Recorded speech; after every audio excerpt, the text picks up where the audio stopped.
Mi prometida me humilló frente a mis ídolos para impresionar a su jefe, así que cancelé su vida de lujos en plena boda. Si tuviera que describir ese momento, diría que fue cuando entendí lo que realmente significa que alguien te traicione. Durante 4 años, caminé al lado de Beatriz convencido de que éramos un equipo invencible. Yo era el arquitecto silencioso detrás de su éxito social, mientras yo trabajaba 16 horas al día diseñando complejos industriales para asegurar nuestro futuro y su estilo de vida. Ella se encargaba de las relaciones públicas en una agencia de élite. Mis sacrificios no eran solo económicos.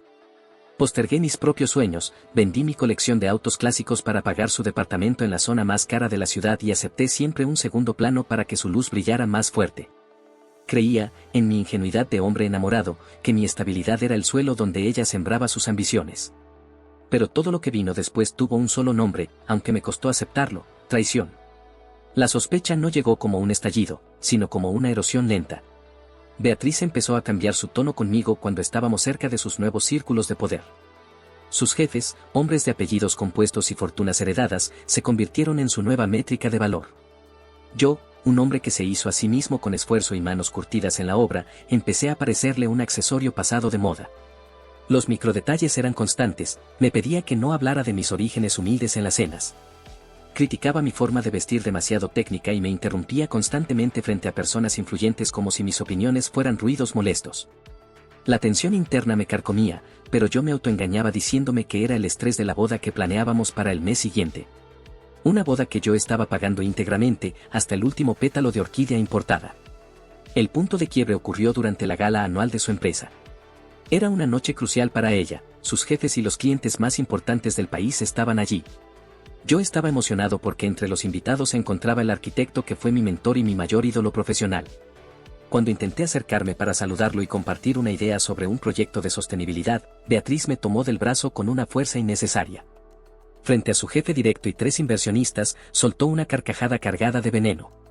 Me presentó no como su prometido o como el arquitecto senior que soy, sino como su asistente de logística que a veces olvida su lugar. Me llamó obrero con suerte y se burló de mi entusiasmo, diciendo que yo solo estaba allí para cargar sus maletas y que mis ideas eran tan rústicas como mi calzado. La humillación fue violenta, pública y gratuita. Vi la decepción en los ojos de mi mentor y la burla en los rostros de esos extraños. Sentí como si me hubieran arrancado la piel frente a todos. Me quedé helado, con el corazón martilleando contra las costillas, mientras ella seguía riendo y coqueteando visualmente con su jefe, ignorando el rastro de dignidad que acababa de pisotear. En ese instante, bajo las luces de cristal del salón, la venda se me cayó de los ojos. Ella no me amaba, me usaba como el pedestal que sostiene su ego mientras buscaba desesperadamente una estatua de oro para reemplazarme. La negación se evaporó y en su lugar quedó una rabia fría, una claridad que nunca había experimentado. Me retiré al baño, me miré al espejo y vi a un hombre que había permitido que su propia pareja lo redujera a nada por un momento de validación social ajena. Pero decidí no decir nada, todavía. Regresé a la mesa, mantuve la compostura y le serví más vino con una sonrisa que ella interpretó como sumisión. No entendía que esa era la sonrisa de alguien que acaba de encontrar el plano exacto para demoler un edificio podrido desde sus cimientos. Lo que descubrí al revisar las facturas de la boda esa misma noche me confirmó que la traición era mucho más profunda de lo que imaginaba, involucrando fondos que ella creía que yo nunca revisaría. Lo que hice después fue preparar una ceremonia que nadie en esa ciudad olvidaría jamás, pero no precisamente por el sí, quiero, eso viene en la siguiente parte. Sígueme y dale like si quieres saber cómo terminó. Fue en ese momento cuando dejé de sentir dolor y empecé a pensar en algo más. La humillación en la gala no solo rompió mi corazón, sino que estirpó la última pizca de piedad que me quedaba hacia Beatriz. Regresamos a casa en silencio, ella iba revisando sus notificaciones con una sonrisa triunfal, creyéndose la reina de la noche por haber puesto en su lugar al hombre que pagaba sus facturas frente a sus jefes. Yo, mientras conducía, sentía una frialdad quirúrgica. Ya no quería respuestas ni una reconciliación llorosa. Quería equilibrio. Mi cambio psicológico fue total, pasé de ser el prometido abnegado a convertirme en el auditor de su propia destrucción. Si lo que había vivido tenía un nombre, lo que venía después tenía otro: venganza. Esa misma madrugada, mientras ella dormía profundamente, entré en mi estudio y abrí los archivos de la boda. Beatriz se había encargado de la logística de pagos con una cuenta conjunta que yo alimentaba mensualmente. Al profundizar en los movimientos bancarios, descubrí el verdadero alcance de su traición. No solo me había humillado para impresionar a su jefe, el señor Valenzuela. Le había estado transfiriendo comisiones de consultoría desde nuestra cuenta de ahorros para la casa a una empresa fantasma a nombre de la hermana de Valenzuela. Beatriz no solo buscaba ascenso social, estaba comprando su puesto con mi dinero, financiando los lujos de su jefe para escalar posiciones mientras a mí me llamaba obrero con suerte. En ese momento, dejé de ver a una mujer ambiciosa y vi a una criminal emocional. Mi ejecución comenzó de forma silenciosa y extremadamente controlada. El lector debe entender que, como arquitecto, sé que para derribar una estructura no se necesita un mazo, sino retirar los pernos correctos. En lugar de cancelar la boda, hice lo opuesto, la aceleré. Faltaban 2 semanas. Me mostré más sumiso que nunca, incrementando el presupuesto de las flores, el catering de caviar y el champán de edición limitada. Beatriz estaba en éxtasis, pensando que su humillación pública me había domado. Lo que ella no sabía era que cada contrato que yo firmaba esos días incluía una cláusula de rescisión por incumplimiento moral o fraude financiero que revertía los gastos al organizador si se demostraba dolo. Pero mi jugada maestra fue otra. Utilicé mis contactos en el sector de la construcción para obtener los registros de auditoría de la agencia de Beatriz.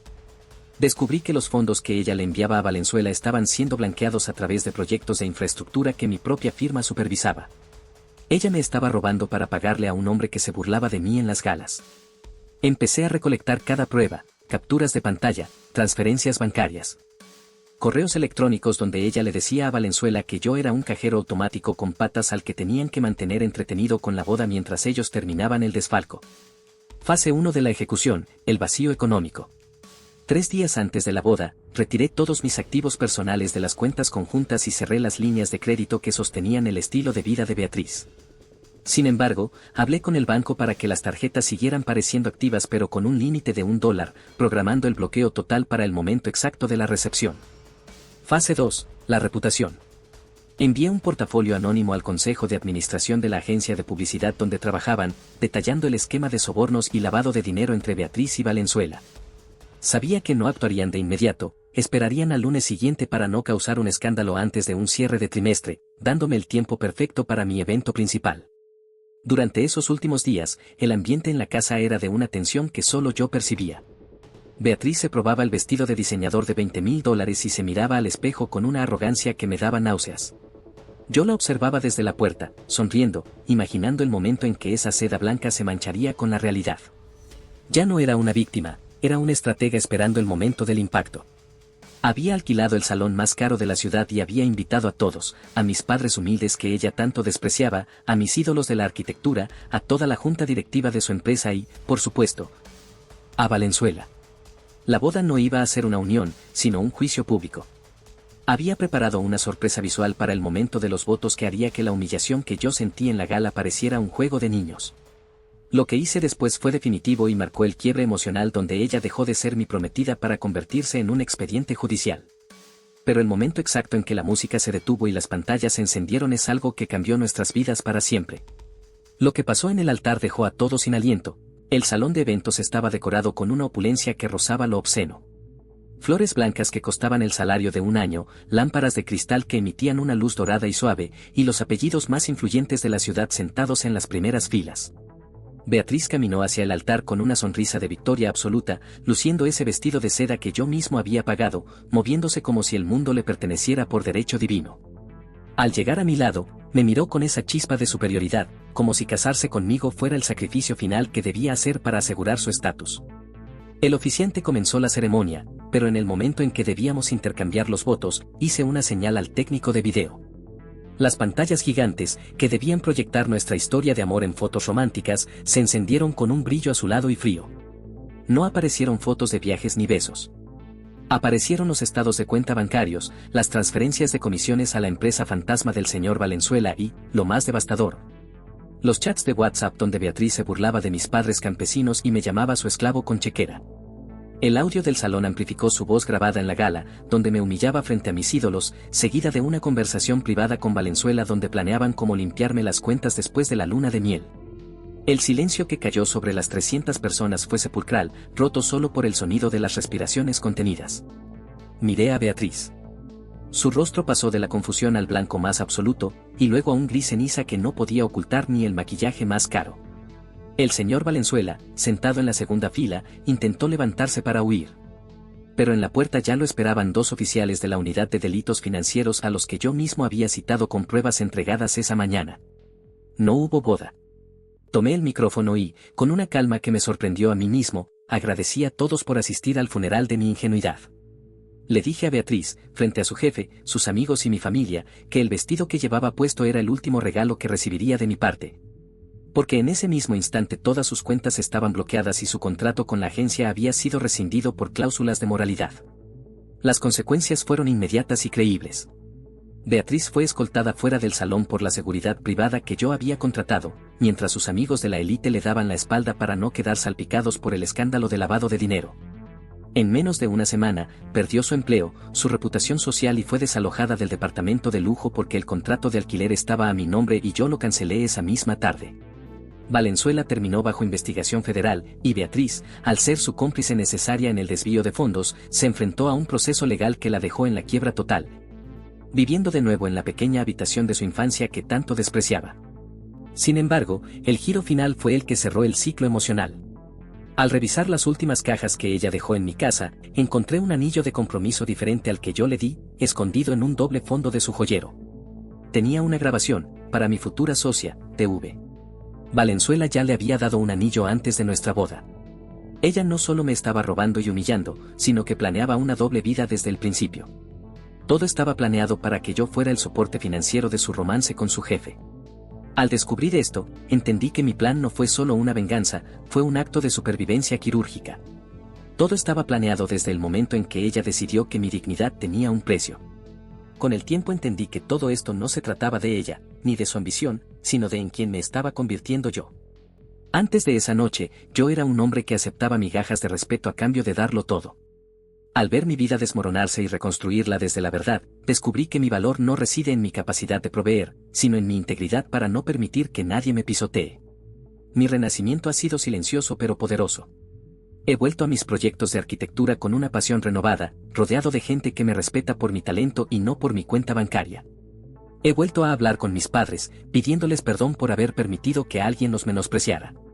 Al final, no fue la venganza lo que me cambió, fue lo que vino después, el respeto propio que recuperé en ese altar. Si todo esto empezó con una humillación violenta que pretendía destruirme, terminó con algo muy distinto, crecimiento y una libertad que no tiene precio. Hoy, cuando veo mi reflejo, no veo al obrero con suerte que ella describió, sino a un hombre que supo demoler su propia ceguera para construir algo mucho más sólido sobre sus propias bases. Dicen que la venganza no trae paz, pero yo duermo perfectamente sabiendo que cada persona recibió lo que sembró.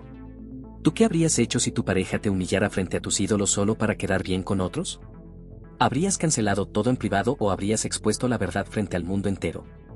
Te leo en comentarios. Si llegaste hasta aquí y crees que hice lo correcto, dale like, comenta y sígueme para más historias como esta.